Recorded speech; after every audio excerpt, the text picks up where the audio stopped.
My son sold the heart of my home just to fund a 2-week vacation. When he came back, tanned, smiling, suitcase in hand, his old key didn't fit my front door anymore. That was the night he learned I wasn't the weak old man he believed I was, and that my silence had teeth. Before I continue, I'd be grateful if you'd subscribe and maybe share where you're listening from.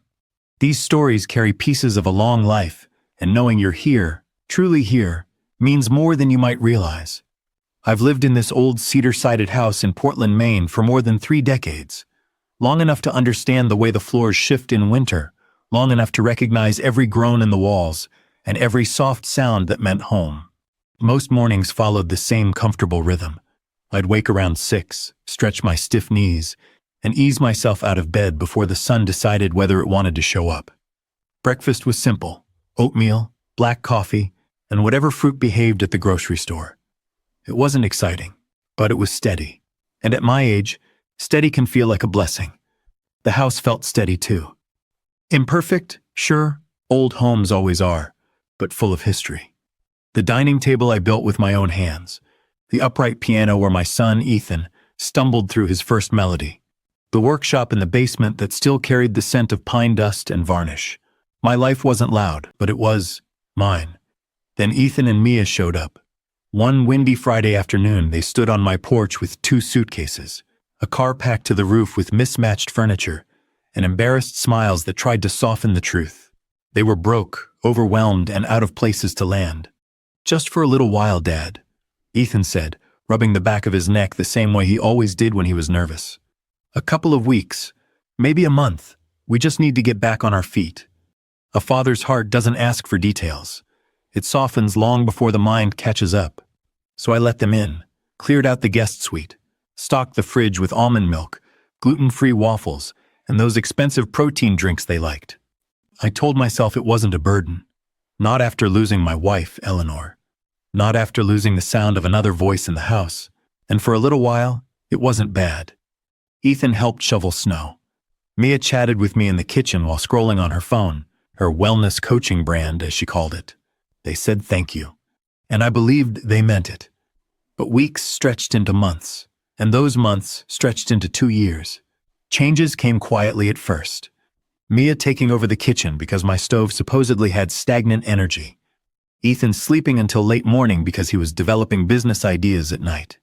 Packages arriving daily, ring lights, cosmetics, influencer gear, even though they claimed money was tight.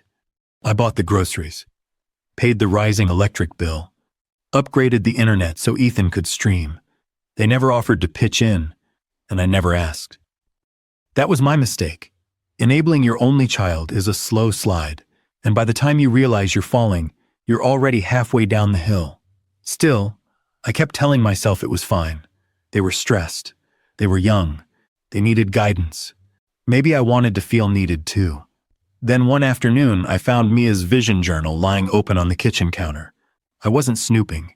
It was just there. But one page made my stomach tighten. March goals. Make progress with Ethan. Discuss deed options with D. Plan boundaries script for conversation. I closed the notebook. Gently, carefully, and pretended I hadn't seen it. Denial can feel like protection until the truth kicks down the door. Life kept moving in small circles. Quiet days, quiet dinners, quiet disappointments layered on top of each other. And yet, every night, after they went to bed, I'd sit at the dining table, the same one Eleanor rested her hands on when I finished sanding it, and stare at the grain in the wood. Sometimes I'd think about how proud she was of Ethan. Other times, I'd think about how disappointed she'd be now. But I held on to hope. Parents are good at that. Hope survives even when trust withers. Then, one cold, gray Tuesday morning, I woke up to a silence I didn't recognize. Not peaceful silence. Not the familiar quiet that wrapped the house most mornings. This silence felt hollow, empty off. The kind that presses on your chest before your feet touch the floor. I didn't know it then, but that silence was the last real peace I'd feel for a very long time. That Tuesday morning began like any other, until the silence told me it wasn't. Not the comfortable kind of quiet I'd grown used to. Not the soft stillness of early morning. This was different, heavy, hollow, almost unnatural. When I stepped into the hallway, something in my chest tightened. A small instinct. A whisper, a warning. The house didn't sound alive. No kettle heating. No footsteps. No sleepy conversation drifting from the guest suite. Just a stillness that felt cold against my skin. I walked downstairs slowly, and each step echoed back at me, too sharp, too loud, as if the house had lost its breath overnight. At the bottom of the stairs, I turned toward the living room, and for a moment, I forgot how to breathe. Everything was gone, not rearranged, not misplaced. Gone. The oak dining table I built with my own hands. Gone. The piano where Ethan learned to play his first simple tune. Gone. Eleanor's cabinet, her crystal, the old rug she loved. Gone. The photographs, the lamps, the small knickknacks that made a home feel lived in, all of it stripped away. My knees wobbled. I reached for the door frame just to steady myself. The room didn't look empty. It looked abandoned, like someone had pressed a reset button on my entire life. I walked into the dining room. Empty. My workshop? Bare. Even the coat rack by the front entrance had vanished. It felt like my past had been peeled off the walls. My heartbeat quickened as I climbed the stairs again, quicker this time, fueled by fear, and burst into the guest suite. It was spotless. The bed made with military corners, the closet doors open, no clothes, no cosmetics, no camera gear, no shoes thrown on the floor, no trace they'd ever been here at all. It hit me then. They didn't leave. They fled. I rushed to my bedroom, sank to my knees, and opened the walk-in closet. Behind my winter coats sat the small fireproof box I'd kept hidden for years. The door was ajar. My hands shook as I opened it. I already knew what I would find, but looking still hurt. The $11,000 emergency cash, gone. My father's pocket watch, gone. The savings bonds Eleanor and I purchased when Ethan was born, gone. My passport was still there, but everything else of value taken. It felt like someone had scooped out the center of my life and left the shell behind. I grabbed my phone with trembling hands and called Ethan, straight to voicemail. I called again, and again, and again. 7 tries later, he finally picked up. Wind rustled in the background. Music thumped faintly. Then his voice, bright, carefree, completely unaware of the hollow house I stood in. "Hey, Dad!" "Ethan." My voice cracked. "Where are you?" "The house. Everything is gone." "Did someone break in?" He hesitated, just for a second. Then Mia's soft laugh floated in the background like a blade sliding between ribs. "Oh yeah, don't freak out," he said. "We sold some stuff." "Sold?" I repeated, feeling my chest tighten. "You sold everything." He sounded annoyed. "Dad, it was just old furniture, antique junk. Honestly, the place looks better now. Clean. Minimal." I swallowed hard. "You sold your mother's piano. You sold the table I built. You sold Ethan. You sold our memories." "Well, yeah," he said casually. "Mia and I had to move quickly. She's been really stressed about her brand launch. We're in Fiji now. She deserved this. We deserved this. We deserved this." The words hit like cold water poured down my spine. "You stole from me," I whispered. "You emptied the safe. You took thousands. You stripped my home bare to pay for a vacation." "We're borrowing it," he snapped. "We'll pay you back when the brand takes off. Why do you have to be so dramatic? You live alone in that creaky mausoleum. You don't need any of that stuff." And Mia's voice, sharp, dismissive, cut through the wind. "Tell him to stop guilt-tripping you, babe. He needs to learn to release attachments." Release attachments. They were happy to release everything but their entitlement. I pressed my hand to my forehead, staring at the empty living room. "Ethan," I said quietly, "you didn't just take things. You took a lifetime." He laughed lightly. "Dad, it's just stuff. Just stuff." The phrase hit deeper than anything else. "Anyway," he continued, "our boat's leaving for the private island. We'll be back in 2 weeks. Try not to stress. Love you." And he hung up. The call ended. The music faded. The line went dead. I stared at the phone in my hand, standing in the middle of a house that no longer felt like mine. The silence pressed in. The emptiness echoed. And in that moment, something inside me shifted. Not rage. Not fury. A quiet, steady resolve. I didn't raise my voice. I didn't cry. But something in me went very, very still. And that's when I knew I would not stay silent. I didn't move for a long while after the call ended. I just stood there, in the middle of that gutted living room, feeling the kind of quiet that doesn't belong in a home. It wasn't peaceful. It wasn't familiar. It felt like a quiet that had weight, a quiet that pressed against my ribs and made the air feel thin. Eventually, I lowered myself onto the bare floorboards. My knees protested, but I barely noticed. I placed my palm on the wood where the old rug used to be. The one Eleanor picked out because she said it made the room feel warm. Now the floor felt cold. So did I. I looked around the stripped room and let my eyes linger on every empty space where something meaningful once stood. The corner where the piano used to rest. The wall where our family portrait hung. The spot where our Christmas tree stood every December. You never realize how much life is tied to simple objects until the objects disappear and take the life with them. I reached into my pocket and pulled out Eleanor's handkerchief. White cotton, blue stitched edge, worn soft from decades of her hands. I didn't cry into it. I just held it. Because holding something that belonged to her felt like the only thing keeping me upright. After a few minutes, I pushed myself up and walked through the house. Room by room. Memory by memory. The dining room echoed like an abandoned chamber. The workshop felt hollow. The guest suite too neat, too empty, too foreign. I didn't shout. Didn't punch a wall. Didn't curse Ethan's name. I just let the quiet settle. Let it wrap around me like a cold blanket. Because storms don't always roar. Some settle silently, waiting for you to acknowledge them. I sat on the edge of my bed and let the silence press against my chest like a hand keeping me still. My son, my only son, had taken the pieces of a life I built and traded them for turquoise water and room service. Anger tried to rise, but something heavier pushed it back down. This wasn't fury, it was grief. Not the loud kind, not the kind that breaks dishes or shakes the windows. This was the quiet kind, the kind that sits behind your sternum, waiting for you to finally turn and look at it. I leaned forward, elbows on my knees, hands clasped together.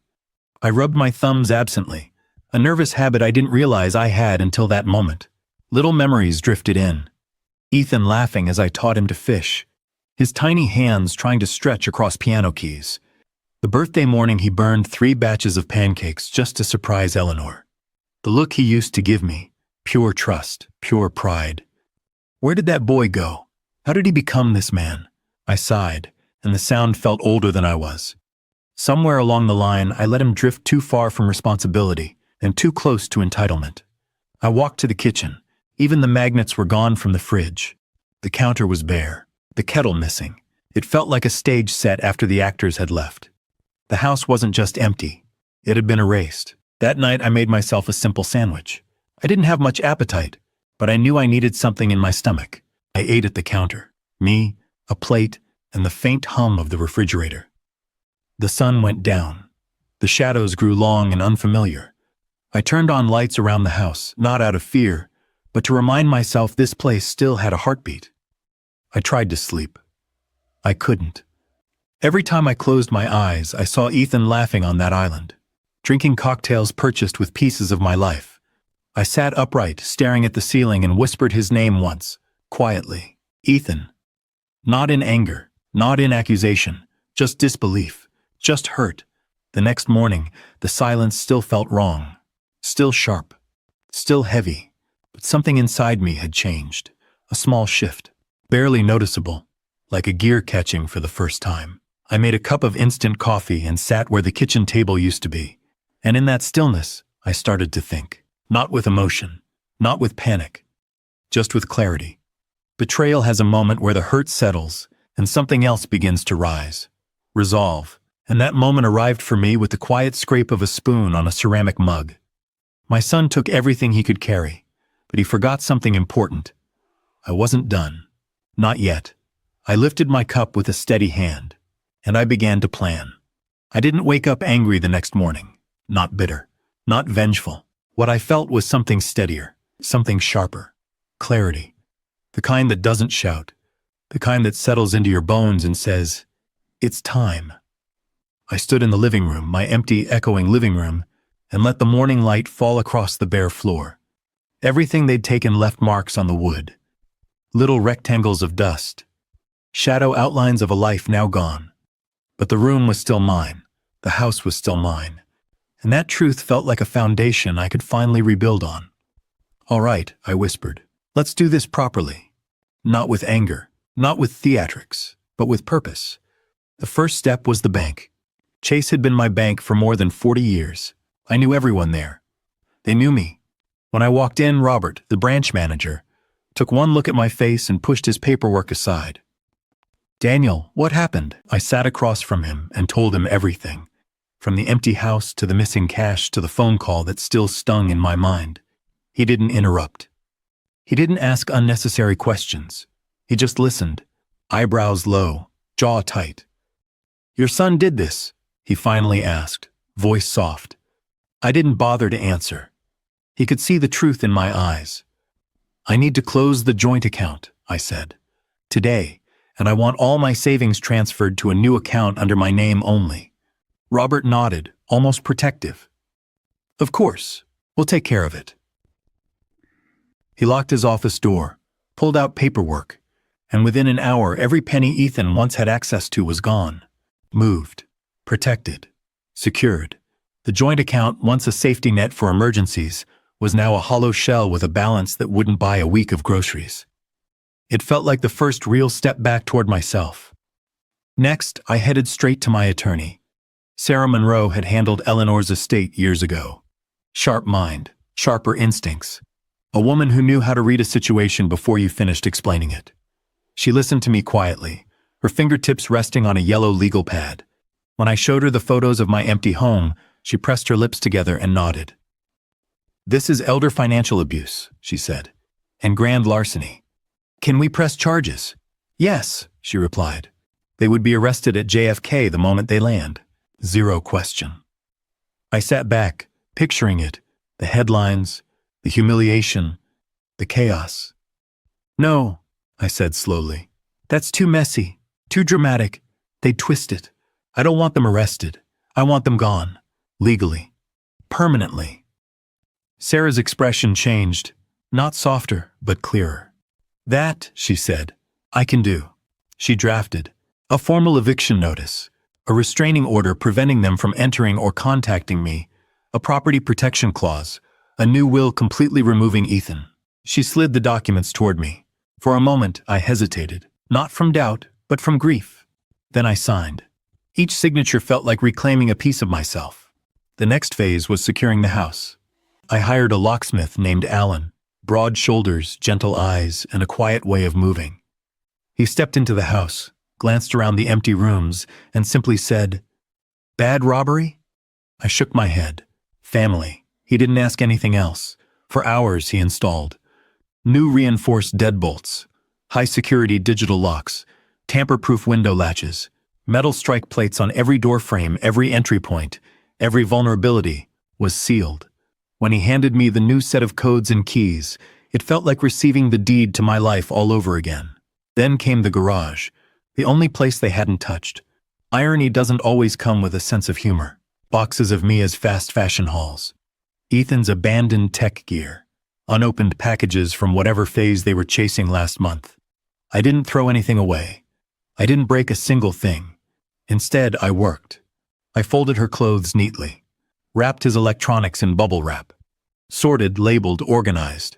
Ethan, tech. Mia, apparel. Mia, beauty projects. Ethan, attempts, fragile, poor life choices. By the time I finished, the garage looked like a warehouse of their decisions. Stacked.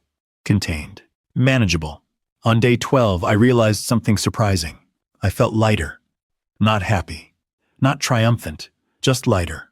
The house, even stripped bare, felt more like mine than it had in years. I bought myself a single armchair, a small kitchen table, a fresh set of linens, a new espresso machine, a clean bookshelf.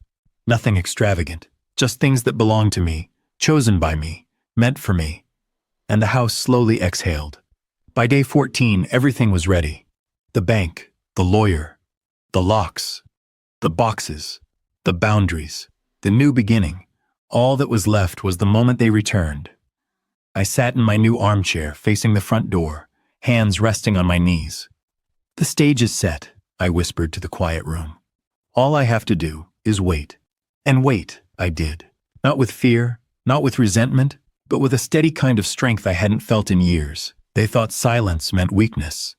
They were about to learn silence can build walls stronger than words. The rain began just after dusk, a slow, steady curtain, the kind that makes the world feel softer and colder at the same time. I sat in my new armchair, hands resting loosely on my thighs. The house around me was quiet, but it was a quiet I finally owned. A quiet I chose. At 7:12 p.m., my phone buzzed. Motion detected. Front gate. I opened the app. A black SUV pulled up outside the house. Ethan stepped out first, tan, grinning, dragging a suitcase I recognized. Mia followed, wrapped in a resort shawl, moving like someone returning from paradise instead of a crime scene. They looked rested, happy, relaxed, and completely unprepared. I watched them walk up the path, laughing, nudging each other like two people who hadn't left wreckage behind. When Ethan pulled out his key, I leaned forward just a little. The tiniest breath caught in my chest. He slid the key into the lock, turned, and the resistance hit him immediately. "What the?" he muttered. He tried again, harder, then again. Mia huffed behind him. "Just push it. Your dad probably dead-bolted it." He jiggled the handle, shoved it, looked confused. Finally, he rang the doorbell. The chime echoed through the house. I didn't move. He rang again, longer this time. Then the knocking started. "Dad, open up! It's us!" I stood, smoothing the front of my shirt with a calm hand. Then I walked toward the door, but stopped just short of opening it. Instead, I tapped the intercom button. My voice filled the porch. "Go away, Ethan." A beat of silence. Then he laughed nervously. "Dad, come on. Quit messing around. Let us in. You don't live here anymore." Mia stepped closer to the camera. Her tan looked almost theatrical under the porch light. "Daniel, open the door," she snapped. "I need the restroom. We've been traveling for 20 hours. "This house isn't a rest stop," I said quietly, "and it's not yours." Ethan's voice cracked with irritation. "Dad, seriously, open the door before I break a window." I let a breath out slowly. "You break a window, and the police will be here in 3 minutes. You are trespassing." He froze. Even through the camera, I could see the shock tightening his jaw. "Trespassing," he repeated. "This is my house. Check the deed, son." His mouth opened, but no words came. Rain streaked down his face, mixing with the disbelief. "We didn't rob you." Mia shouted suddenly. "We were going to pay you back. You're being dramatic." I let her words hang for a moment. "With what?" I asked softly. "Your brand partnerships? Your vision board? Your dreams of Los Angeles? The same dreams you tried to fund by selling my home out from under me?" Her tan seemed to pale. You saw that?" "I saw everything." Ethan's voice softened, collapsing. "Dad, where are we supposed to go?" "I don't know," I said. "Maybe you can manifest a hotel room." A small, quiet tremor ran through his voice. "Our stuff, the boxes, they're inside." "No," I said. "They're in the garage. I packed them myself. The code is 4421. You have 1 hour. After that, whatever's left goes to junk removal." "Dad." He took a step closer, pressing his hand against the glass. A gesture that once would have broken me. "I'm your son," he whispered. "I'm your only son." I looked at his hand, the same hand that used to reach for mine at the park, the same hand that clung to me the first day Eleanor went into the hospital. And for the first time in years, I didn't feel guilt. I didn't feel fear. I didn't feel fear. I didn't feel fear. I didn't feel fear. I didn't feel fear. I didn't feel responsible for his choices. I felt clarity. "Yes," I said softly, "and that's exactly why I have to do this." I stepped back from the door. "If I let you in, you'll never learn. You'll never be a man. You'll stay dependent, entitled, lost." A long silence followed, the kind that stretches, tightens, then snaps. I turned off the intercom. Behind the door, I heard Mia shouting. I heard Ethan pounding on the wood until my security sensors blinked red. I heard the frustration, the panic, the unraveling, then footsteps, then the garage door, then the chaos of boxes being dragged through the rain. On my monitor, I watched them argue, accuse each other, slam things into the Uber trunk. A perfect island vacation, washed off them moment by moment. When the second Uber finally took them away, the driveway looked like a battlefield, wet cardboard, abandoned shoes, scattered failures. And the moment their taillights disappeared, the house went still. I closed the door gently, locked it, bolted it. Then I leaned against the hallway wall, eyes closed, and breathed, not with triumph, but with release. And in that silence, in that soft, steady quiet, I finally felt free. The house is quiet again these days, but it's a different kind of quiet, not the hollow kind that swallows you whole, not the aching kind that follows betrayal. It's a peaceful quiet, a chosen quiet, a quiet that feels like fresh air after a long storm. I've rebuilt slowly, patiently, not the way it used to be, and not the way Ethan wanted it to be, just the way I need it.